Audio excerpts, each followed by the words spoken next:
এই দুর্ঘটনাটি ঘটেছে একটু যদি দেখেন যে অনেক বড় একটি পরিসর নিয়ে কিন্তু এই ইন্ডাস্ট্রি। তো এখানে যেটা হয়েছে যে সম্ভবত বয়লারের মেয়াদ উত্তীর্ণ হয়ে গিয়েছিল, এটা আসলে তদন্ত সাপেক্ষ ব্যাপার। কিন্তু স্থানীয়রা যেটা বলছেন এবং এখানে যারা কাজ করতেন তারা যেটা আমাদেরকে বলেছেন যে হয়তো বয়লারটির মেয়াদ শেষ হয়ে গিয়ে থাকতে পারে, তার ফলে এমন একটি বিস্ফোরণ, এমন একটি ক্ষতি, এমন একটি দুর্ঘটনা কিন্তু ঘটলো। এটা আসলে মালিক পক্ষের কতটা উদাসীনতা ছিল সেটা হয়তো তদন্ত করলেই পরে ব্যাপারটা বোঝা যাবে। তো এখনকার যে পরিস্থিতি ফারাবি, যে সকালে ভোরে এই অগ্নিকাণ্ডের ঘটনা ঘটেছে, কিন্তু এখন পর্যন্ত আগুন কিন্তু পুরোপুরি নিয়ন্ত্রণে আনা যায়নি। আমরা কিছুক্ষণ পরপরই দেখছি যে ফায়ার সার্ভিস কর্তৃপক্ষ ভেতরে পানি দিয়ে চেষ্টা করছেন সর্বাত্মকভাবে আগুনকে নিয়ন্ত্রণে আনতে, কিন্তু কোনোভাবেই তারা এটাকে নিয়ন্ত্রণে আনতে পারছেন না। আমি জানি না আপনি কতটা দেখতে পাচ্ছেন দূর থেকে, যেহেতু আমরা ক্যামেরায় ধারণ করার চেষ্টা করেছি, এখনো কিন্তু সেখানে বিভিন্ন জায়গায় আগুন জ্বলছে। এবং ফায়ার সার্ভিসের কর্তৃপক্ষ, ফায়ার সার্ভিসের কর্মী যারা আছেন, আমি তাদের সাথেও বারবার কথা বলেছি, তারা যেটা বলছেন যে যেহেতু এটা একটা প্যাকেজিং ইন্ডাস্ট্রি, এটার ভিতরে হয়তো এমন কোনো পদার্থ আছে, এমন কোনো উপাদান আছে যেগুলো আগুনের সমস্যা শেষলে যেটি আমরা এখন পর্যন্ত দেখতে পাচ্ছি সেটি বৃষ্টি নেমেছে। আমি একটু এখনকার অবস্থা যদি বলি, সেটি আসলে বিভিন্ন মাধ্যম থেকে যদি আপনি প্রকৃত তথ্যের কথা জানতে চান, সেটি আসলে প্রকৃত তথ্য কোনোভাবেই জানা যাচ্ছে না। তবে এটুকু বলে রাখা যেতে পারে যে এইখানে এখন বৃষ্টি নামছে, যেটি আসলে ফায়ার সার্ভিসের কর্মচারীরা বলছিলেন যে বৃষ্টি নামলে নিশ্চয়ই সেটি তাদের জন্য ভালো হবে। যদিও তাদের কাজ করতে কষ্ট হবে, কিন্তু কাজ করতে কষ্ট হতে পারে, কিন্তু তাদের জন্য এটি আসলে বিশেষ করে এই উদ্ধার তৎপরতার জন্য সেটি ভালো হবে। তাদের কাজের যত কষ্টই হোক, তারা বলছিলেন যে মেঘমুক্ত আকাশ, ফলে বৃষ্টি নামলে সেটি তাদের জন্য ভালোই হবে বলা যায়। সব মিলে এখনকার যে অবস্থা, বৃষ্টি আগের তুলনায় বাড়ছে এবং তারা তাদের যে পরিবহন ট্রেনে ভবনের ভেতরে এবং উপর থেকে পানি দেওয়ার চেষ্টা করছেন। ফলে আমরা আশা করি যে নিশ্চয়ই আগের চেয়ে সেটি আরো উন্নততর হবে, অর্থাৎ আগের চেয়ে আরো নিয়ন্ত্রণে আসবে, সেটি আমরা ধারণা করছি, আশাও করছি সে অবস্থাটি। তবে আসলে যেটি বলা যেতে পারে যে উদ্ধার, যেটি আগুন নিয়ন্ত্রণের কথা যদি বলি, সেটি আসলে বোঝা যাচ্ছে না যে কোন পর্যায়ে, কারণ বাইরে থেকে আগুন অনেক সময় দেখা যাচ্ছে না, আবার বেশ খানিকটা পরে আবার ভেতরে ধাউ ধাউ আগুন জ্বলতে দেখা যায়, সেটি বাইরে থেকে আমরা দেখতে পাচ্ছি। ফলে আগুনের যে অবস্থা, ভেতরে যেহেতু অনেক দাহ্য পদার্থ আছে, ভেতরে অনেক ফয়েল আছে, ভেতরে অনেক অন্যান্য এছাড়াও অনেক ধরনের কেমিক্যাল আছে, যেহেতু এটি আসলে একটি ফয়েল নির্মাণের কারখানা। এবং যেটি এলাকাবাসী বলছিলেন, বিভিন্ন ধরনের প্যাকেজিং এর কাজ এই কারখানাতে হয়ে থাকে, বিশেষ করে ফয়েলিং যেসব জড়িত যেসব প্যাকেজিং এর ক্ষেত্রে, সেই সব প্যাকেজিং এর ক্ষেত্রে কাজ হয়ে থাকে এই কারখানায়। ফলে সেখানে নিশ্চয়ই অনেক দাহ্য পদার্থ থাকাটাই স্বাভাবিক। সেই সব পদার্থ আসলে পুরোপুরি আগুনে নিয়ন্ত্রণে আনা যাচ্ছে না হয়তো খুব সহজেই, সেজন্যই বারবার তাদের খুব বেগ পেতে হচ্ছে। তবে তারা চেষ্টা চালিয়ে যাচ্ছেন এবং এখন পর্যন্ত যেটি অবস্থা, আগে যেটি ভবনের ভেতরে তারা ঢোকার চেষ্টা করেছেন, সেটি আরো বেশ খানিকটা ভেতরে ঢুকছিলেন। কিছুক্ষণ আগে বলছিলেন কয়েকজন সাধারণ মানুষ যারা ভেতর থেকে কয়েকজনের মরদেহ উদ্ধার করছিলেন, তারাও বলছিলেন যে আসলে এইখান থেকেই, আমি যে ভবনের যে পশ্চিমাংশে আছি, এটি হচ্ছে ভবনের যেই অর্ধেকাংশ যেটি আসলে ভেঙে গেছে, সেটির পশ্চিমাংশে আছি আমি। এই ভবনটির পূর্ব দিকটাতেও আমি গিয়েছিলাম, সেইখানেও ভেঙে পড়েছে।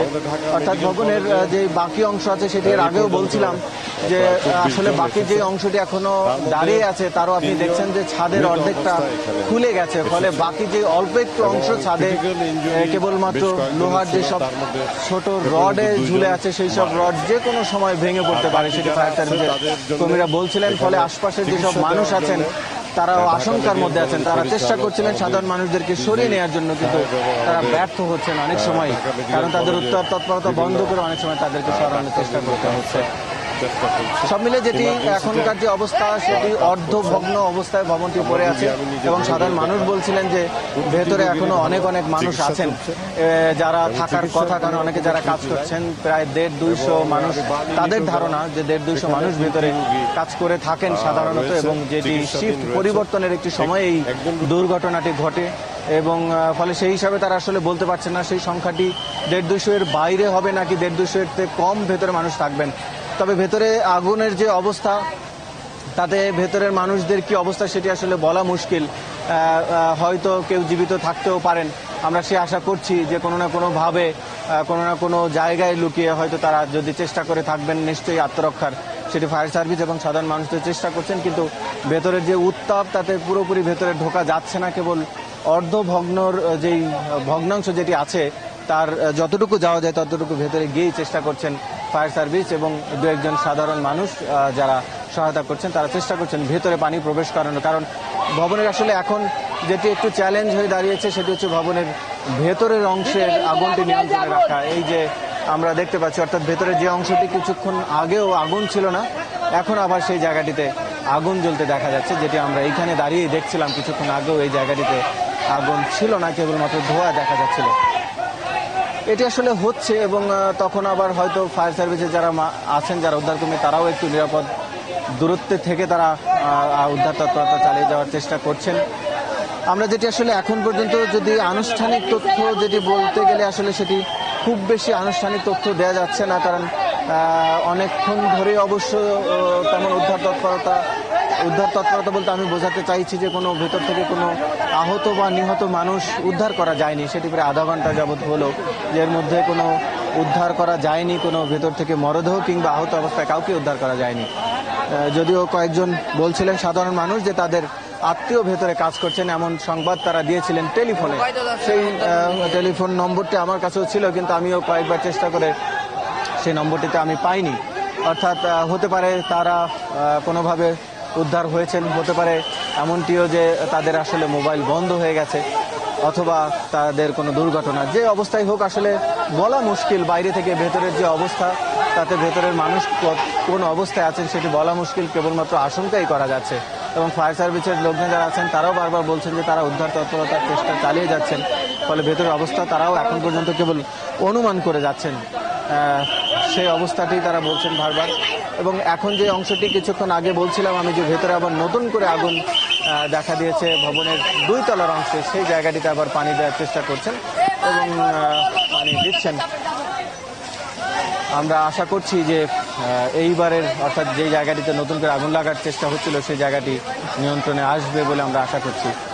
এবং বৃষ্টির কথা যেটি আসলে বলছিলাম, যে আবহাওয়া বেশ বৈরী মনে হচ্ছে, হয়তো সেদিকে যাচ্ছে, কিন্তু খুব বেশি মুষলধারে বৃষ্টি হচ্ছে এমনটি না। বৃষ্টির পরিমাণ বেশ খানিকটা কম, কারণ যেই আগুন এই ভবনটিতে লেগে আছে এখন পর্যন্ত যেটি নিয়ন্ত্রণের বাইরে, সেটি আসলে নিয়ন্ত্রণে, অর্থাৎ বৃষ্টি যে কিছুটা নিয়ন্ত্রণ নেবে সেই অবস্থাটিতে এখন পর্যন্ত বৃষ্টি নেই। এখন পর্যন্ত আমাদের ফায়ার সার্ভিসের যেই সব উদ্ধার তৎপরতার দায়িত্বে আছেন, যেসব কর্মকর্তারা আছেন, তারা উদ্ধার তৎপরতা চালিয়ে যাচ্ছেন। দেবাশিস, আসলে যে ভবনটির কথা বলছিলাম আমরা, বারবার যে ভবনটিতে সকাল 6টা নাগাদ বা 6টার কিছুটা আগে এই ভবনটিতে আগুন লাগে বলতে যে বিস্ফোরণ হয়, এবং এর আশপাশে যেসব মানুষ আছেন তারা বলছিলেন যে বিকট শব্দ হয়। একটি শব্দ হওয়ারও প্রায় ঘন্টাখানেক পরে ভবনটির যে অর্ধেকাংশ ডেবে যায়, অর্থাৎ আপনি দেখতে পাচ্ছেন যে অংশ কয়েকটি ছাদ দুমড়ে মুচড়ে যায়, যেটি, এবং বাকি একটি অংশ এখনো খারাপ অবস্থায় দাঁড়িয়ে আছে। ফলে এবং এটি ঘটে, সেই ভবনটিতে যে বিস্ফোরণ ঘটে তারও প্রায় ঘন্টাখানেক পরে, সাধারণ মানুষের ভাষ্য অনুযায়ী। এবং যেটি ফায়ার সার্ভিসের কর্মী যারা আছেন তারাও বলছিলেন যে ভবনে তারা আগুন লাগার খবর পেয়ে তারা এখানে দ্রুত ঘটনাস্থলে পৌঁছানোর পরে তাদের সামনে আসলে এই ভবনটির ধসে যায়, অর্থাৎ ভবনটি যে অংশটি ধসে পড়ে সেটি ধসে পড়ে, এবং ফলে তাদের চোখের সামনেই সেই ঘটনাটি ঘটে। ফলে ভবনের ভেতরে যারা আছেন, যারা বাইরে ছিলেন তারা হয়তো দৌড়ে পালানোর চেষ্টা করেছেন। তবে আমি যে ভবনের পূর্ব অংশে ছিলাম, অর্থাৎ বেসিকের যে অংশটিতে, সেখানে একজন পথচারী নিহতের খবর পেয়েছি। তিনি নারী একজন, তিনি এই বেসিকে কাজ করেন, একজন নারী শ্রমিক। তিনি